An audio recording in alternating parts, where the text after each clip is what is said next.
दोस्तों, जैसा कि हम हर बार अपने कार्यक्रम की शुरुआत में आपको बताते हैं कि ये कार्यक्रम सिर्फ आप ही के लिए बनाया गया है, आपकी समस्याओं का समाधान करने के लिए। चाहे वो व्यापार से संबंधित हो या नौकरी से संबंधित, या नौकरी में आपकी उन्नति नहीं हो रही है या प्रमोशन नहीं हो रहा है और आप चाहते हैं कि आपका प्रमोशन जल्द से जल्द हो, या परिवार में कोई पारिवारिक कलह हो रहा हो, या बच्चे आपकी बात नहीं मानते हैं या शैतानी ज़्यादा करते हैं, तो हमारी स्क्रीन पे जो नंबर फ्लैश हो रहा है उस पर संपर्क करें। उस पर संपर्क करने से आपकी समस्या का समाधान अवश्य होगा।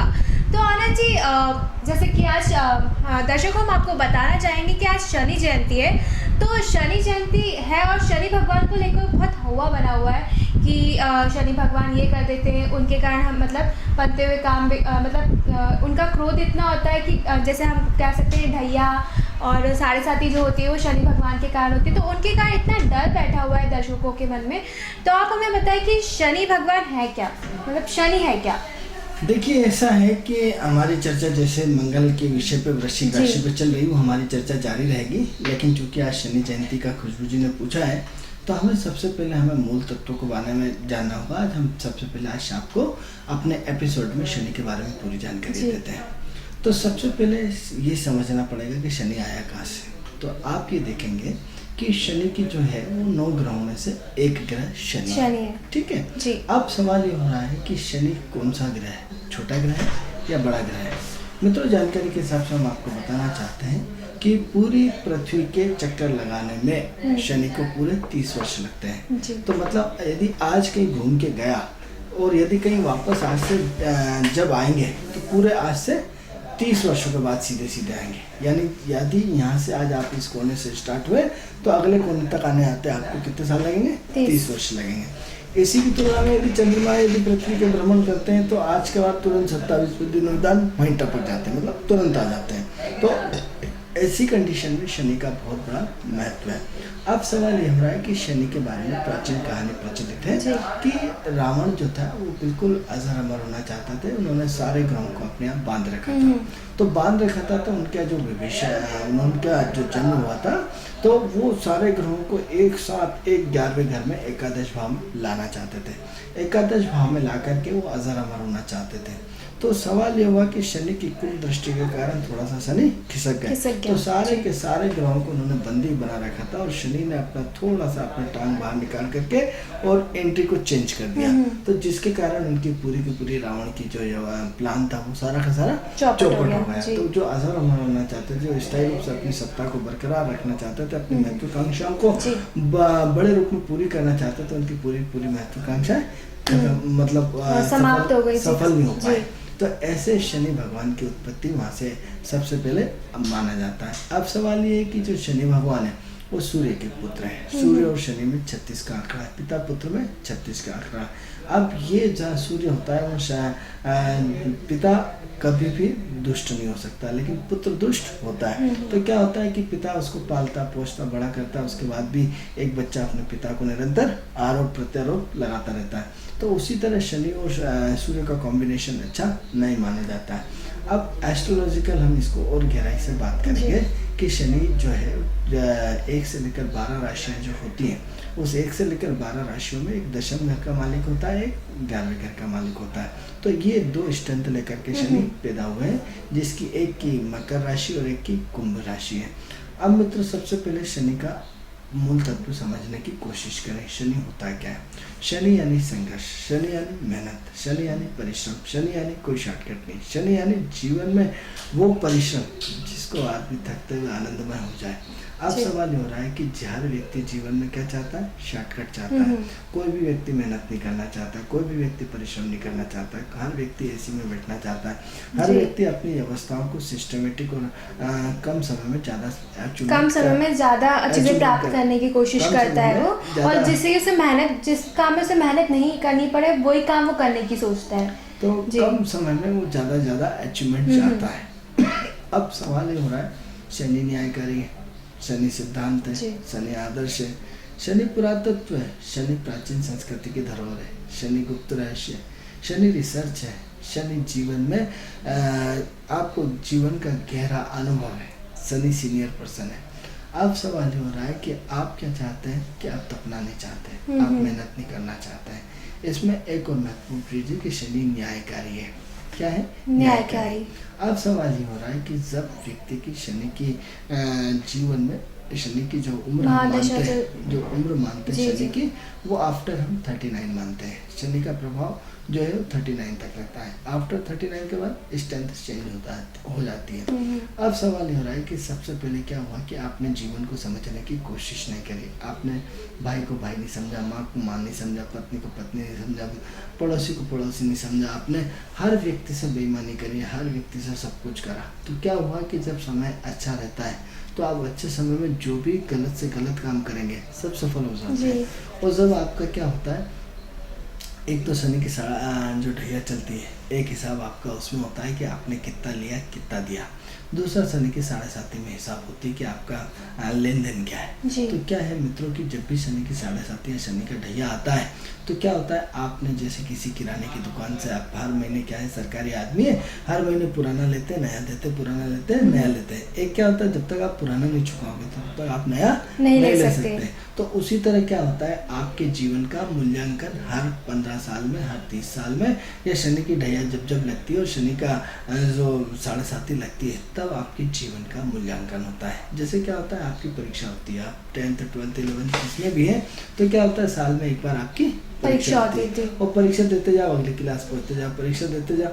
तो क्या है, शनि का जब भी ढैया आता है तो उसमें छोटी परीक्षा होती है। जब शनि की 7.5 में फुल फ्लैश हिसाब होता है कि भैया अब हम आपको उधार नहीं दे सकते, आप पुराना हिसाब करो। जी, जी, जी। फिर वो आपको, तो अब क्या होता है, बचपन से लेकर आज तक, जैसे ही आप 30 वर्ष में एक बार शनि की 7.5 आती है, तो 30 वर्ष में एक बार जब शनि की 7.5 आती है तो शनि की 7.5 लोग 7.5 साल बताते हैं। कितने साल? 7.5 साल। जी। लेकिन यदि आपको हंसेंगे और लोग यदि मूर्ख भी कहेंगे, लेकिन ओरिजिन में शनि की 7.5 12.5 साल होती है। क्योंकि कारण क्या होता है कि जैसे ही वो अगली राशि में जाना शुरू हो जाता है तो क्या होता है मित्रों, धीरे धीरे धीरे एक जैसे डाटा एक से इधर से इधर, इधर से इधर, इधर जाता है। तो मान लो आज शनि तुला में, तो तुला में वृश्चिक जाने से पहले, जैसे अब वृश्चिक में 2 नवंबर 2014 को जाने वाला है, तो 1 डिग्री आई, फिर दूसरी आई, फिर तीसरी आई, फिर चौथी आई, ऐसे जब तक उसकी पूरी डिग्री एक साथ तो अगली राशि में क्रॉस नहीं कर जाती। तो एक हिस्सा जैसे ही वृश्चिक में रहा, तो मान लो आज 1 पॉइंट आया, तो बाकी तो उसके जो पूरी की पूरी 29 डिग्री तो उसकी पिछली राशि में। फिर आज 1 डिग्री बढ़ा, मान लो 1 डिग्री वो 3 महीने में बढ़ता है, तो 3 महीने में उसकी 1 डिग्री आई, 28 डिग्री तो उसकी पिछले वाले हिस्से में। तो 7.5 इसी टाइप से पूरे 12.5 साल की मित्रों होती है। तो इसमें क्या होता है कि आपका पूरा का पूरा मूल्यांकन होता है। आपको हर नैतिक रूप से चेक किया जाता है, आपको भौतिक रूप से चेक किया जाता है, आपको आर्थिक रूप से चेक किया जाता है, आपको शारीरिक रूप से चेक किया जाता है, आपको चरित्र के रूप में चेक किया जाता है। आपका जैसे क्या होता है कि आप परीक्षा आजकल तो होती है तो हर चीज़ के नंबर होते हैं, तो हमारे शनि के 7.5 में भी अलग अलग रहते हैं।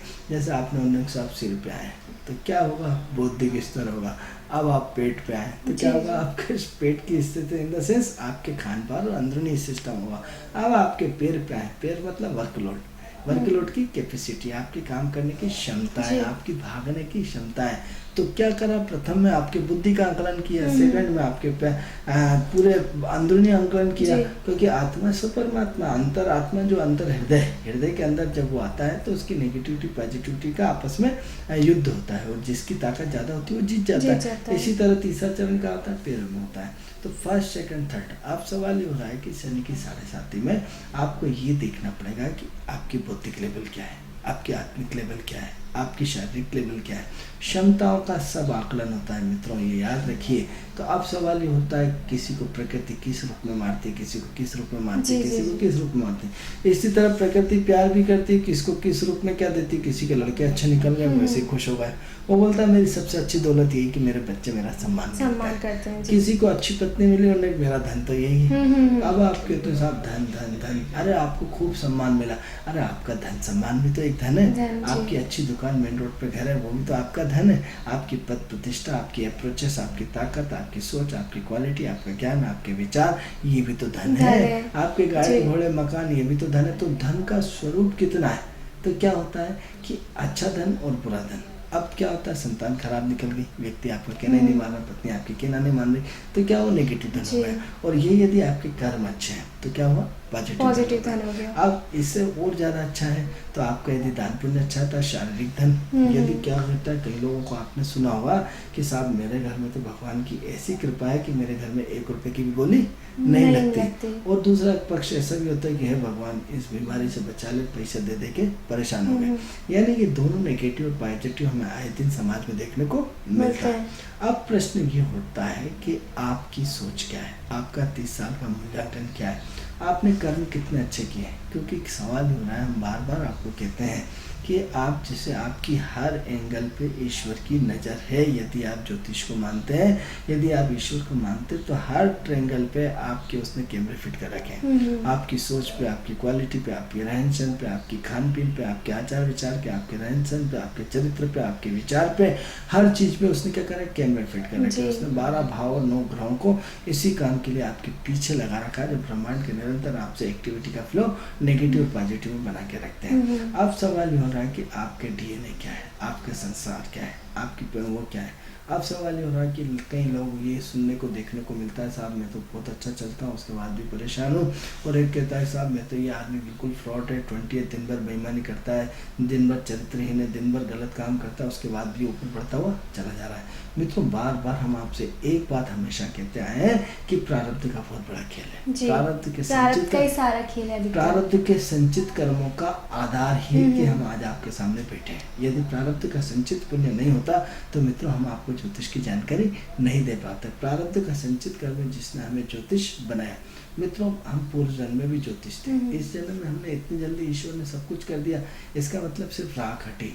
तो क्या हुआ कि सारा का सारा खेल किसका है, प्रारब्ध का। तो सवाल ये है कि अच्छे और बुरे कर्मों की जब भी परिभाषाएं आती हैं तो आपके प्रारब्ध के संचित पाप और पुण्य क्या है। सबसे पहले तो आपका बैलेंस शीट खुलती है शनि की 7.5 में, शनि के ढैये में, कि आपकी बैलेंस शीट का आधार क्या है, वो बैलेंस शीट कितनी नेगेटिव और कितनी पॉजिटिव है।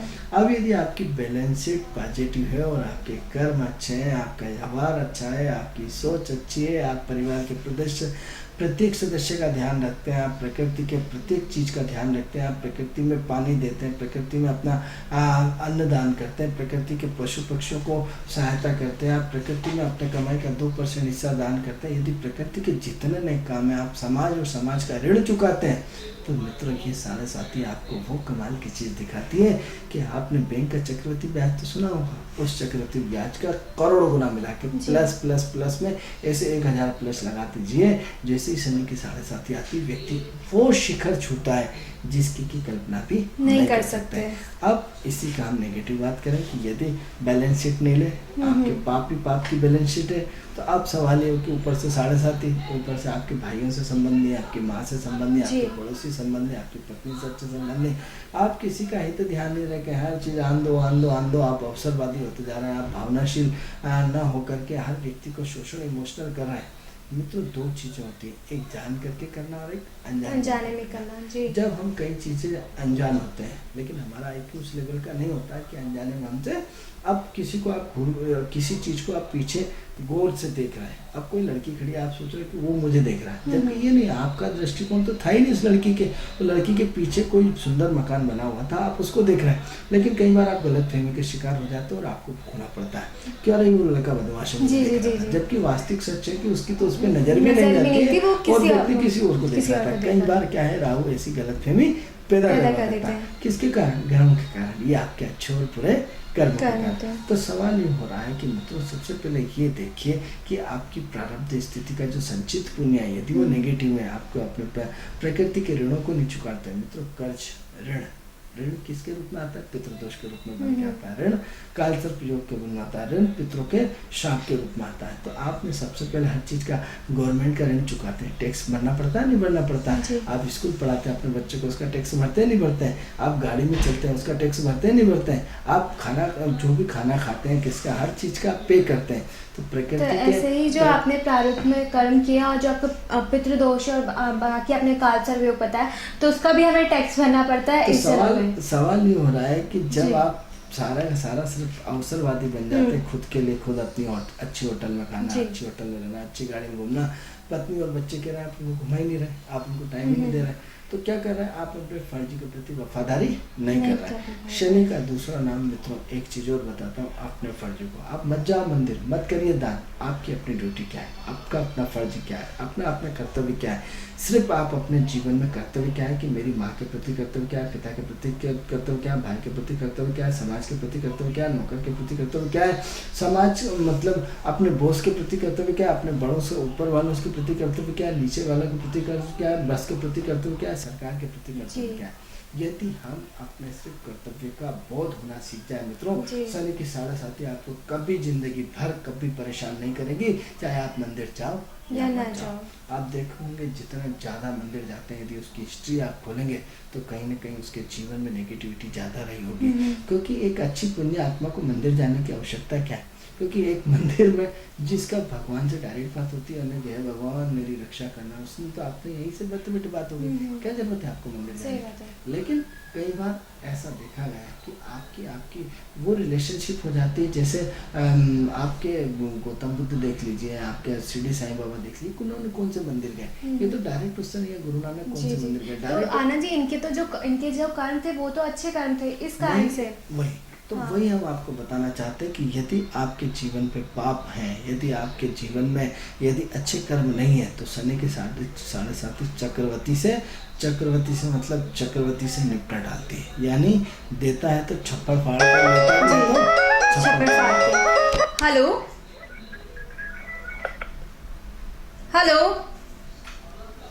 तो मिलता भी आपको छप्पड़ फाड़ के और देता भी आपको छप्पड़ फाड़ के। यानी उसके घर में देर है अंधेर नहीं है तो पक्का है, लेकिन जब भी देता है छप्पड़ फाड़ के देता है, लेता भी है तो छप्पड़ फाड़ के लेता है। आप ये देखिए कि किंगफिशर बर्बाद होगा, छप्पड़ फाड़ के खत्म होगा, दिया भी छप्पड़ फाड़ के, लिया भी छप्पड़ फाड़ के। आशाराम जी को देख लीजिए, यानी इतने बड़े वर्चस्व का प्रभाव एकदम नेगेटिव में चला गया, किसके कारण, ग्रहों के कारण। तो आप सबसे पहले अपने प्रकृति के ऋण को चुकाना, सबसे पहले मित्रों देना सीख जाए। हम क्या करते हैं मित्रों, मैं अपने लेक्चर की बात नहीं कर रहा हूँ, मैं शनि की 7.5 पे बात कर रहा हूँ, शनि की 7.5 से बचने और जुड़ने से बात कर रहा हूँ। तो शनि का सबसे बड़ा क्या है, त्याग। आपने त्याग किसके लिए किया, त्याग जिसने भी किया है ईश्वर उसका 100 गुना आपको करके मिलता है। आपने जीवन में देना सीख लो। कभी आपने जीवन में देना सीखा है? आपके तो सब हमने तो बहुत दिया, अरे आपने अपने स्वार्थ के लिए दिया, आपने निस्वार्थ भाव से कितने लोगों की मदद करी। यदि निस्वार्थ आप सब चंदा दे दिया हमने 1 लाख रुपए, अरे भाई किसको दिया, ट्रस्ट को दिया। ट्रस्ट क्या होता है, सूर्य होता है। सूर्य क्या होता है, अपने आप में सक्षम होता है। किसके लिए दिया, अपने नाम के लिए। क्या के लिए, आपकी ऊंची प्लेट में कि फलाने से 1 लाख रुपए दिए, तो क्या हुआ, आपको पुण्य मिलने वाला नहीं। अगर दान करना है तो गोपनीय तरीके से करें। बात गोपनीय नहीं है, सवाल ये हो रहा है खुशबू जी की वो 1 लाख रुपए ऑलरेडी उस संस्था में 10 करोड़ रुपए थे, जरूरत क्या थी आपकी। ऐसे यदि आपने 1 लाख रुपए किसी गरीब को कराया होता, 5-5 हजार रुपए किसी गरीब को दिया होता, किसी जिनको जरूरत है उस चीज की, छोटे-छोटे गरीब बच्चों को भोजन कराया होता, उनको कपड़े दिए होते, महिलाओं को वस्त्र का कपड़े दिए होते, या उनकी कहीं न कहीं स्थायी व्यवस्था करी होती। आपने किसी दुआएं कितनी ली, ट्रस्ट आपको क्यों दुआएं देगा। लेकिन एक गरीब आदमी को यदि 2000 रुपये देते तो आपके दुआओं का जीवन भर जाप करता है कि हे भगवान इनकी मदद करना। तो जब आपने क्या करा, आपने एक सक्षम और समर्थ आदमी को जो था उसी को बढ़ाया। क्या बढ़ाया, किसी कमजोर को नहीं बढ़ाया। क्या हुआ, आप मंदिर जाते हैं, ढेर सारा दान करते हैं, पंडित जी खुद अपने आप में सक्षम समर्थ है, क्यों दुआएं देंगे, क्योंकि आप जैसे उनके पास 360 लोग हैं। लेकिन यदि किसी गरीब को यदि आपने भोजन कराया होता, कपड़े दिए होते, उसके बच्चों की फीस दी होती, उसके बच्चों को अच्छे स्कूल में भर्ती कराया होता, उसकी पारिवारिक स्थिति को मजबूत किया होता, उसके घर में पन्नी दी होती, उसके घर में जूते चप्पल दिए होते, उसके घर में अन्न भेजा होता, उसके घर में कहीं ना कहीं आर्थिक रूप से मदद करती, तो वो परिवार आपके लिए 24 घंटे भगवान से दुआ करता है कि हे भगवान इनकी मदद करना। तो सवाल ये होता है कि हमें अपना फर्ज, हमें अपना कर्तव्य, हमें अपना कर्तव्य, अपने फर्ज और अपने जो संस्कार हैं उनको बनाए रखना चाहिए, कर्तव्य परायण रहना चाहिए, जिससे कि हमारा प्रारूप तो हमारा ठीक नहीं है पर हमारा आने वाला जो समय है वो ठीक हो जाए।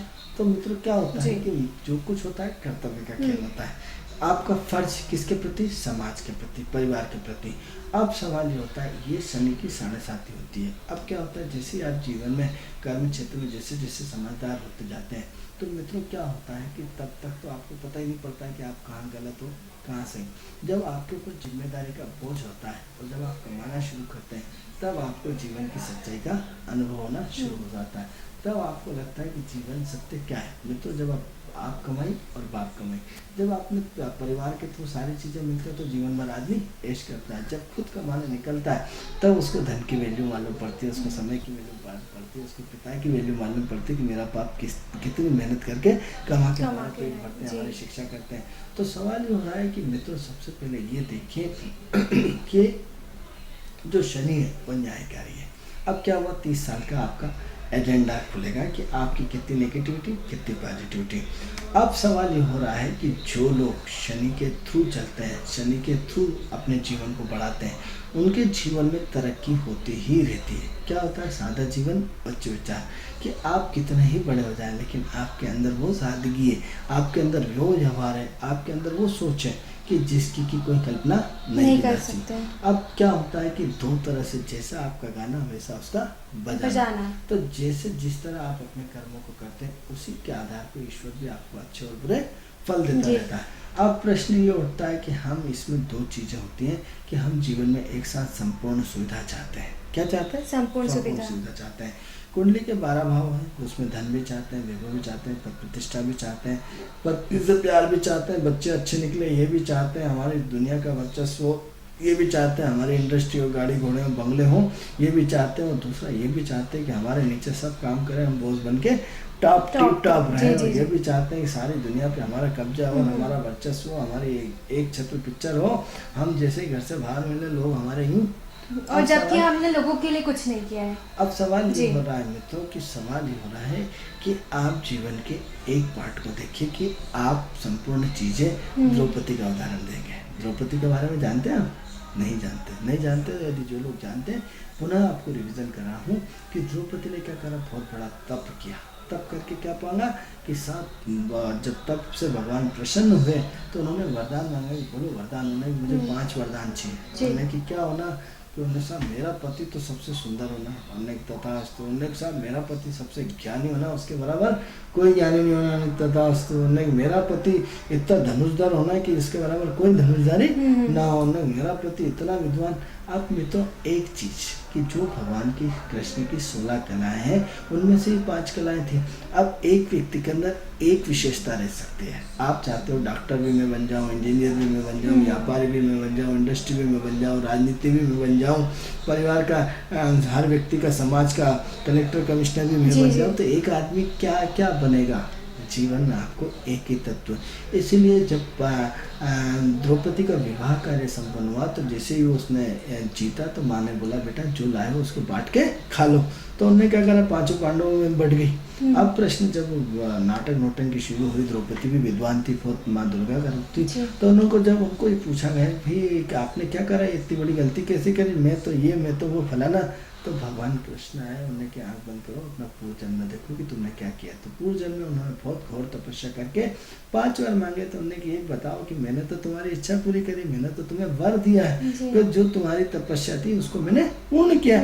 क्यों पूर्ण किया? कि एक व्यक्ति में एक ही विशेषता अच्छी हो सकती है। हम चाहते हैं कि हम अच्छे ज्योतिष बन जाए, यहाँ तक तो ठीक है, आप एक चीज में अपने परफेक्ट बन। अब इसके बाद हम चाहते हैं कि साहब हस्तरेखा में भी हमारा वर्चस्व हो, वास्तुशास्त्र में भी हमारा वर्चस्व हो, अंक गणित में भी हमारा वर्चस्व हो। एक आदमी एक ही चीज में तो बहुत पारंगत हो सकता है, चाहे आप डॉक्टर में हो जाए, चाहे बिल्डरशिप में हो जाए, चाहे किसी राजनीति में हो जाए। अब आप चाहते हैं कि सारी चीजें वर्चस्व, तो उसी तरह मैं आपको समझाना चाहता हूँ मित्रों कि यहाँ तो आप यश ले लो, सम्मान ले लो, धन ले लो, फिर अपना पारिवारिक जीवन उसकी दूसरी कैटेगरी में आता है। क्योंकि जो लोग सफल व्यक्तित्व होते हैं आप देखो कि परिवार में कितना टाइम दे पाएंगे, बिल्कुल नहीं दे पाएंगे। क्योंकि यदि आपको अपना झंडा गाड़ना है तो आपको अपने परिवार से दूर रहना पड़ेगा, पत्नी से दूर रहना पड़ेगा, पत्नी से आपको बात करने का टाइम ही नहीं मिल पाता। तो जिन लोगों की आप स्थिति देखिए, अब हम क्या चाहते हैं कि साहब हमारी पत्नी भी 24 घंटे हमसे जुड़ी रहे, बच्चे भी हमसे जुड़े रहे और हम व्यापार भी, तो ऐसा कैसे हो सकता है? तो सवाल ये हो रहा है कि धन जब आप कमाने जाओगे, तो धन जब भी कमाओगे तो ईमानदारी के धन जब भी व्यक्ति कमाने जाता है तो मित्रों दाल रोटी कमा सकता है, क्या कर सकता है, और थोड़ा सा अच्छा जीवन हो सकता है। लेकिन उसके बाद में एक दौर तक क्या होता है, अपने जीवन को चला कर